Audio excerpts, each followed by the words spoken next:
85 years have passed since The Wizard of Oz aired for the first time and enchanted us with its world of witches, yellow brick roads, and those unforgettable ruby red slippers. Those bright, shiny, and magical slippers. After the show ended, these ruby slippers became one of the most recognizable memorabilia in American film history. The iconic ruby slippers were kept in a museum where everyone thought they were secure and safe until they weren't. One day, the ruby slippers were stolen by a cunning thief. For 18 long years, no police, no FBI could find their whereabouts. But just last year, the elusive thief was finally caught, and his guilty plea shocked everyone. Surprisingly, we got to know that he claimed he never sold the slippers. Why though? Why not sell some iconic, millions of dollars worth of slippers? And what was the final verdict given to him? Hang on as I tell you about the story of these ruby slippers, their unexpected disappearance, and their long-awaited recovery. Let's get started. Welcome to Who the F***? Please subscribe to our channel and get to know everyone you really need to meet. Who do you think you are?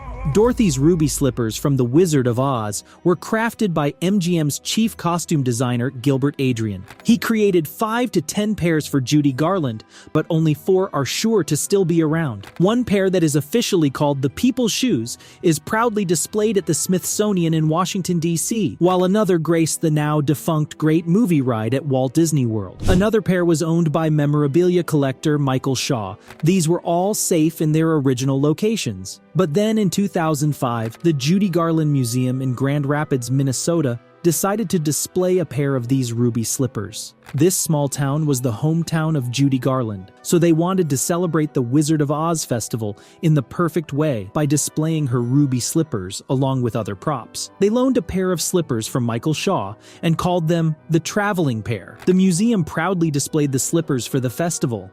Little did anyone know, these iconic shoes, glinting under the museum lights, were about to go missing. The main character of our story is Terry Jon Martin, a thief who lived nearby. Martin had a rough life.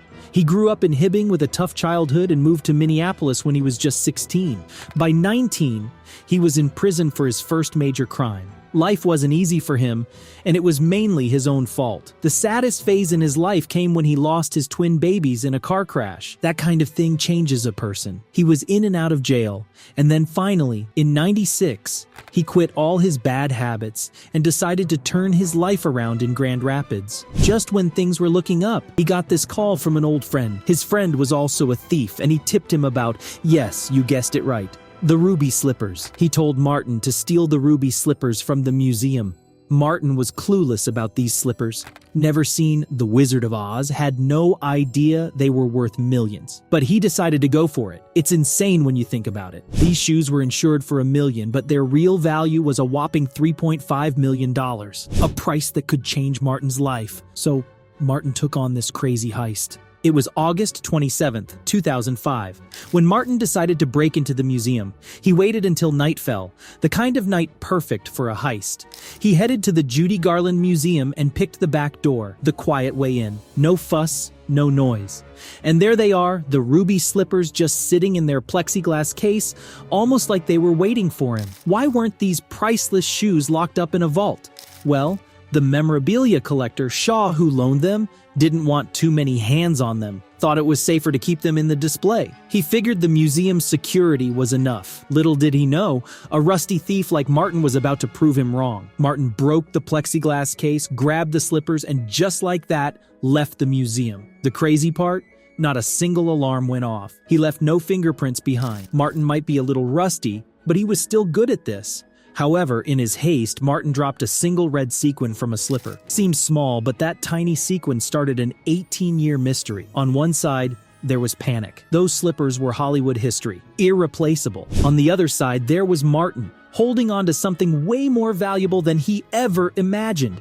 He had no idea the kind of storm he had just kicked up by taking those slippers. For 18 years, those slippers became a ghost. Everyone heard about them, but no one saw them. Terry Martin was thinking he had hit the jackpot, but then he found out those were not real rubies on the slippers. All that risk for nothing? He was furious. So furious that Martin didn't even keep those slippers for 2 full days. He handed them off to the associate who got him into this mess in the first place. He was so burned up about the whole thing that he told his associate he never wanted to see those slippers again. And just like that, the slippers vanished into thin air. Neither Martin nor the cops had a clue where they were for over a decade. The FBI never stopped sniffing around for those slippers. For years, they kept finding the missing pieces of the puzzle. Then, out of the blue, in 2017, someone came to the police and said they could help them recover the slippers in exchange for a reward of $200,000. This was the break the FBI needed.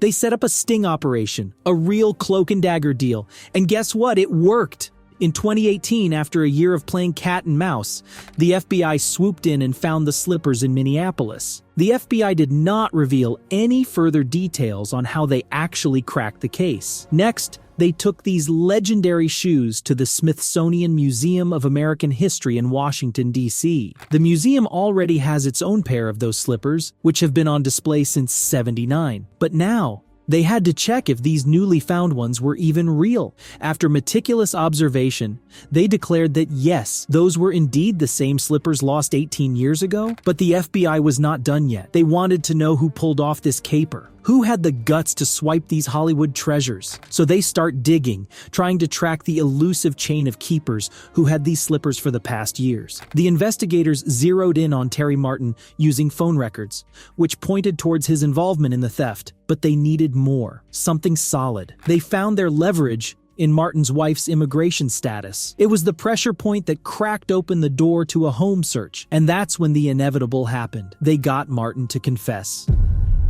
In October, Martin stood in court, guilt written all over his face. He admitted it all, how he smashed the museum's door and display case with a hammer, and how he stole the slippers for one last score. He thought he had struck gold, planning to pry out what he believed were real rubies to sell for a fortune. But his dreams shattered just like that glass case when a dealer in stolen goods told him the truth. Those rubies weren't real. Martin said that it was the reason he got rid of the slippers less than 48 hours after stealing them. Martin's court hearing was set for January 29th this year. It was on this day that he was due to receive his sentence. Terry Martin was the only one charged in the case, and he never gave away the name of the associate who roped him into the heist. At the time of sentencing, Martin wasn't in the best of health. He is battling chronic obstructive pulmonary disease and needs constant oxygen and hospice care. This fact played a significant role in the court's decision. Federal guidelines suggested a sentence of 4.5 to 6 years. The prosecution also requested Martin to pay $23,500 in restitution to the museum. However, considering Martin's age,